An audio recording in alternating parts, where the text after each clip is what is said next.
मेरा कण कण में व्याप्त है, गोविंद कण कण में बैठा है। तो आपको जब भगवान की उपाधि मिली है तो बताइए, और आप इस मानव शरीर के अंदर भगवान के अंदर डाल क्या रहे हैं? डाल रहे हैं तंबाकू।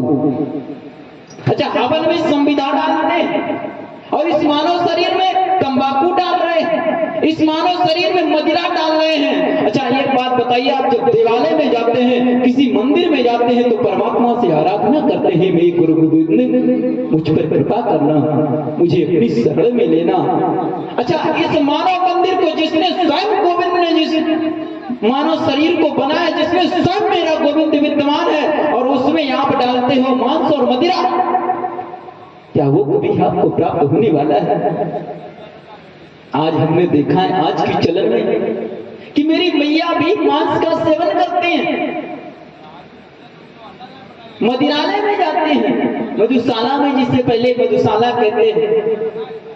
अच्छा, विचार करो, शमशान में कौन रहता है? भूत। और शमशान में मुर्दे कहां जलाए जाते हैं? शमशान घाट पर। और कुछ मुर्दे गाड़े भी जाते हैं। विचार करो जरा, आप घर पर हो, यहाँ पर हो, जहां पर भी हो, मेरी ये बात आपको श्रवण आ रही है, समझ में आ रही है, तो जरा विचार करना अपने अंदर कि एक जीव के स्वाद में आपने कहां से कहां पहुंच गए। आप विचार करो, इस मानव शरीर के अंदर आपने मांस डाला, और मांस हमेशा मुर्दे जलाए जाते हैं शमशान घाट में। कोई ऐसा मानव नहीं जन्म लिया जो जीवित किसी जीव को खाता हो, मार करके खाता है, और जब मुर्दे को खाता है तो उस घर में भी मुर्दा दफनाया जाता है शमशान घाट में। और इस मानव मंदिर को जिसमें भगवान निवास स्थल बनाते हैं, जिसमें स्वयं मेरा गोविंद बैठा है, तो इसको वहां अपने शमशान घाट बना दिया। और जब शमशान घाट प्यारे बना दिया, और शमशान घाट से अब निकलेंगे मुर्दे, फिर कहते हो मेरे हमने बच्चे को बहुत शिक्षा कराई, बहुत अच्छे संस्कार दिए, लेकिन न जाने कौन सी कुरीतियों पर चला गया। धुंधकारी जैसी तो इसकी प्रवृत्ति है, होगी कहां से? वो ध्रुव कैसे बनेगा? वो प्रहलाद कैसे बनेगा? वो लवकुश कैसे बनेगा? वो भगत सिंह की अपने अंदर चेतना कैसे जगाएगा? कैसे चंद्रशेखर आजाद बनेगा? क्योंकि आपने तो उसे मांस खिला करके गर्भाशय में ही मांस को खिलाया। सबसे जिसे कहते हैं खराब, आज एक सबसे ज्यादा यदि चलन चली है तो बात की जाए अंडे की। सबसे यदि खराब रखता है, खराब सबसे निम्न स्तर पर है तो अंडा है। और अंडे लोग खाकर के कर रहे हैं,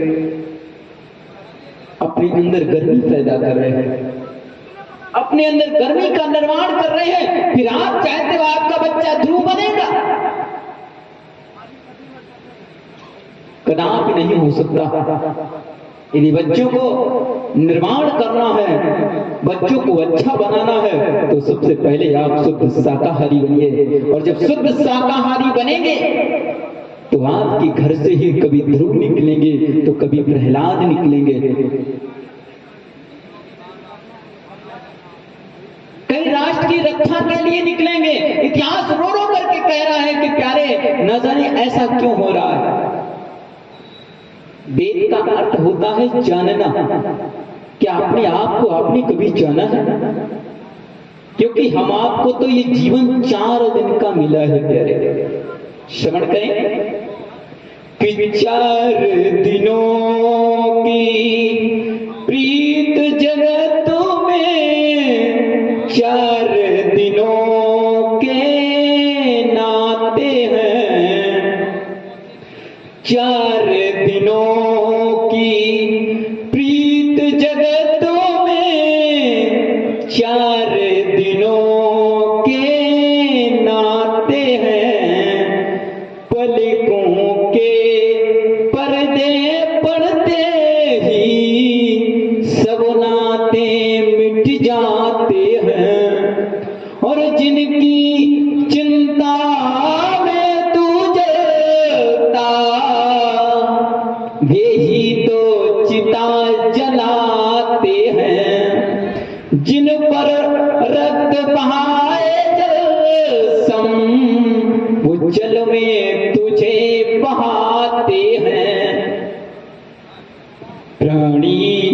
इस मोह में फंस कर जीवन व्यर्थ गंवाते हैं।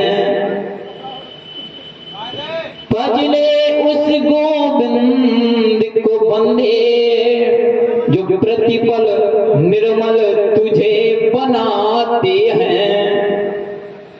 उस गोविंद को भजो। कल मैंने एक श्लोक का श्रवण कराया था कि बालस्तावा क्रीडा सक्ता तरुणस्तावा तरुणी सक्ता वृद्धस्तावा चिंतामग्नः परमे ब्रह्मणि गोविंद सक्ता भज गोविंदम भज गोविंदम भज गोविंदम मूढ़मते। बाल्यावस्था में खेलावस्था में एक ही लालसा होती कि खेल ही खिलौना ही हमारा जीवन है। अच्छा, ये हरकतें करता कौन है? ये मन करता है। अच्छा, मन कभी कोई लोग कहते हैं कि हम मन को मार देंगे, क्या ऐसा संभव है?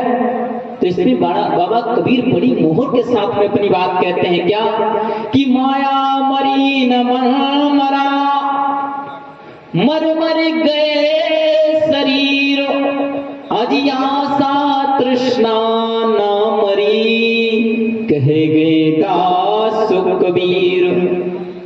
जीवन में आपकी कभी आशाएं मरने वाली नहीं है।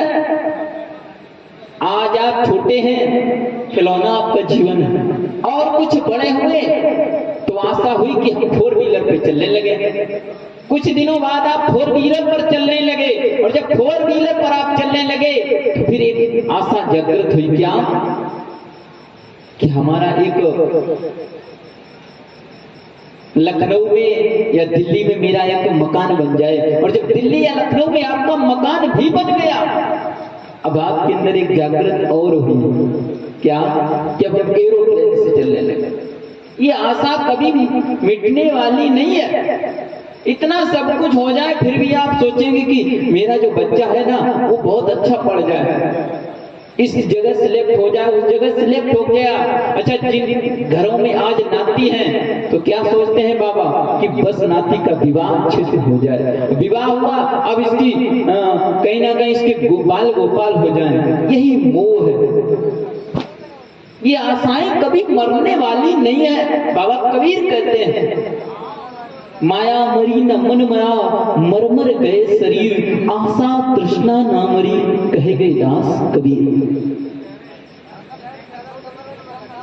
हमारे कुछ सामने आपने श्रवण किया होगा, इंटरमीडिएट के पुस्तक में दिया है स्पष्ट